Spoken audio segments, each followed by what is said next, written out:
বরবাদ uncut মুক্তি পাচ্ছে না। হেই আসসালামু আলাইকুম, সিনেপ্রেমী ইউটিউব চ্যানেল থেকে আপনাদের সাথে আছি আমি মুন্না।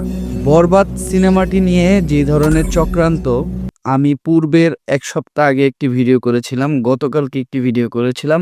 সেন্সর বোর্ড নামে যে বোর্ডটি আছে, চলচ্চিত্র সেন্সর বোর্ড, যেটার নাম পরিবর্তন করে রাখা হয়েছে চলচ্চিত্র সার্টিফিকেশন বোর্ড।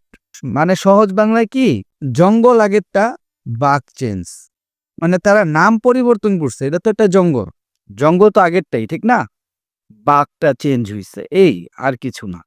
মানে বাংলাদেশের ইতিহাসে কোনো কিছু কোনোদিন পরিবর্তন হইছে কিনা এটা মানে অসম্ভব আমার কাছে, আমি বিলিভ করি না কোনো কিছু পরিবর্তন হইছে। জাস্ট মানুষ পরিবর্তন হইছে। কিরকম ধরেন, একটি পক্ষের পতন হইছে, বিরোধী পক্ষের উত্থান নিছে। এই যে পরিবর্তন, এই ছাড়া আর কোনো পরিবর্তন কিন্তু আমাদের দেশের কোথাও, বিনিয়োগ বলেন,